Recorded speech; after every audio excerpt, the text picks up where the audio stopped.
Қайырлы күн оқушылар, бүгін 90-дық жиынтық бағалау 4-ші сынып қазақ тілі пәні бойынша 3-ші 90 жауаптарын сіздерге ұсынатын боламын.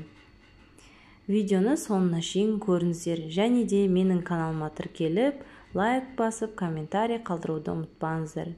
Және де басқа да сабақтардан көмек қажет болса, описаниеге мен өзімнің номерімді қалдыратын боламын, жазсаңыздар болады. 90-дық жиынтық бағалау 3-ші 90, ұзақтығы 40 минут. Бірінші тапсырма: тыңдалым және айтылым. Бейнежазбаны мұқият тыңда. Сіздерге бейнежазба ұсынатын болады. Қазір сіздерге мәтінді оқымаймын. Өздеріңіз таныса алсаңыздар болады. Бейнежазбаның ссылкасын описаниеге қалдырамын. Және де осы мәтін бойынша тапсырмаларды орындайсыздар. Берілген сұрақтарға сүйеніп, тыңдалған мәтіннің мазмұнына қатысты өз ойыңды білдір. Мәтінде не туралы айтылды? Жауабы: бейнежазбада табиғаттың ғажайып көріністері, оларды қорғау туралы айтылды. Екінші сұрақ: бейнежазбаны көргенде қандай сезімде болдың? Жазасыздар жауап: оны көрген кезде бойыңды қуаныш билейді. Табиғаттың осындай тамаша көріністеріне таң қаласың. Үшінші сұрақ: мәтінде айтылған оймен келісесіз бе? Неліктен? Әрине, табиғатты қорғау керек, себебі табиғатсыз тіршілік жоқ. Міне осылай 3 сұраққа жауап бересіздер. Келесі тапсырма. Екінші тапсырма: берілген тақырыптың біреуін таңдап, монолог құрап айт. Бірінші тақырып: табиғаттың таңғажайып құбылыстары. Екінші тақырып: табиғатты аялайық адамзат. Үшінші тақырып: табиғат менің өзім.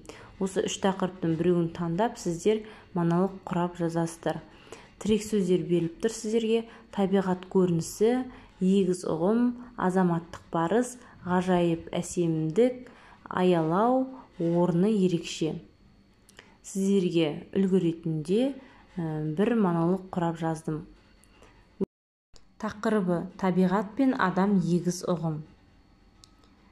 Аяулы табиғатсыз осы ғаламда өмір сүру, тіршілік ету мүмкін емес. Табиғаттың ғажайып әсемдігіне көз алдына елестете отырып, өзің бір керемет сезімге бөленесің. Оның керемет көрінісі жаныңды тебірентеді. Бұлттары мақтадай, шөптері кілемдей төселген.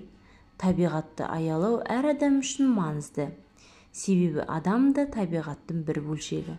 Сондықтан табиғатты аялап, қорғауымыз керек. Міне сіздерге үлгі ретінде монолог. Сіздер өздеріңіздің ойларыңызды жинақтап, басқа тақырып таңдап, осы беріліп тұр ғой сіздерге екінші тапсырмада 3 тақырып. Соның біреуін таңдап, өздеріңіз монолог құрап жазасыздар.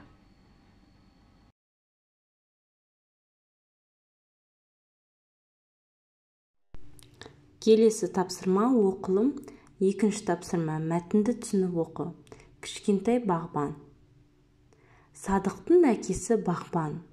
Күн жылынып, қар еріп, жер кебісімен олар құмырсқалар сияқты бақта еңбектенеді. Садық әкесіне үнемі көмектеседі. Бір күні олардың қасына Халел жүгіріп келіп: «Садық, жүр ойнайық», деді. «Менің жұмысым көп», деп жауап берді Садық. «Осыны да жұмыс деп ойлайсың ба? Әкем бәрін жасай салады. Ойнаған ең көңілді емес пе?» Халел ойыншықтарын бірінен соң бірін шығара бастады. Садық қатты ойнағысы келсе де, өзінің жігерлендіріп, жұмысын әрі қарай жалғастыра берді. Күз келді. Бақтағы жеміс-жидектер пісіп жетілді. Садық жеміс-жидектерді өзіне де жеп, досына да ауыз тигізді. Халел жеміс-жидектерді тойып жеп алып: «Қазір мен барлығын да жеп таусамын. Ештеңе қалмайды», деді. «Қалады. Әкем, жер-ана, еңбекті ойынға айырбастамай, аянбай еңбек еткендерді өз жомарттығымен сыйлайды деген, деді Садық. Міне балалар, сіздерге түсінікті болды деп ойлаймын. Осы мәтін бойынша жұмыс істейтін боламыз. Егер түсінбеген болсаңыздар, видеоны стопқа басып қойып, тағы да өздеріңіз танысып шығыңыздар. Кішкентай бағбан, осы мәтін бойынша жұмыс істейміз. Осы мәтін бойынша бірінші тапсырма. Садықтың әкесі бағбан сөйлеміндегі бағбан сөзі нені білдіреді? Бұл мамандық атауын, Серіктің әкесінің мамандығын білдіреді. Екінші, мәтіндегі қарамен берілген сөздердің мағынасын қалай түсінесің? Кестеге жаз. Сөздер: жігерлендіру, ауыз тигізу, жомарттық. Осы сөздердің мағынасын жазуларыңыз қажет. Жігерлендіру, өзіне күш беру, күш-қуат беру, қайраттану, қуаттану, қажырлану. Келесі: ауыз тигізу, дәм тату, жеу. Келесі: жомарттық, қолы ашық, мырза, берген. Келесі: егер болса, онда неліктен, не істеу керек? Тағы басқа сұрақтарды қолданып, мәтін бойынша шешім табуға бағытталған бір сұрақ құрастыр және жауабын бер. Өздеріңіз қалаған бір сұрақ құрастырып, соның жауабын жазасыздар. Мысалға, сіздерге үлгі ретінде сұрақтар мен жауаптар: егер Серіктің орнында болса, не істер едің? Халелдің ісі дұрыс па? Жауаптар: Халелдің көмекке шақырар едім. Оған еңбек етудің пайдасы туралы айтып түсіндірер едім. Осы сияқтарды сұрақтар мен жауаптар жазатын боласыздар. Келесі тапсырма. Жазылым. Төртінші тапсырма. Табиғатты қорғау адамзаттың парызы тақырыбына пайымдау мәтінін құрап жаз.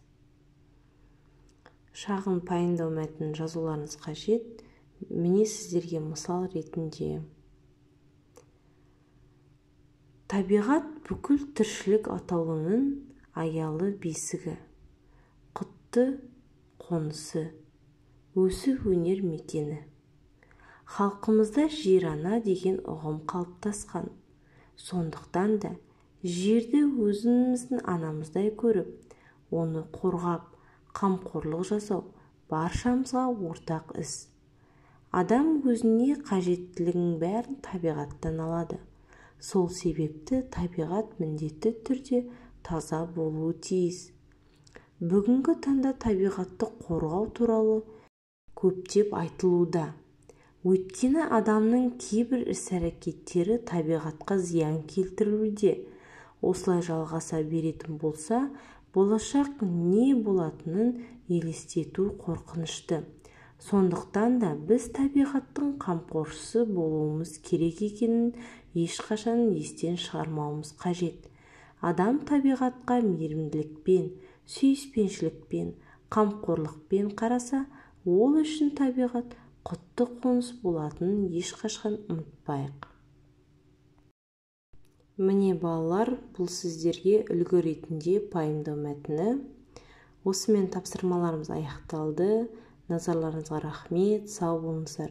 Менің каналымда басқа да пәндерден 90-дық жиынтық бағалау тапсырмаларының талдаулары бар, үлгілері бар. Менің каналыма тіркеліп, лайк басып, комментарий жазуды ұмытпаңыздар.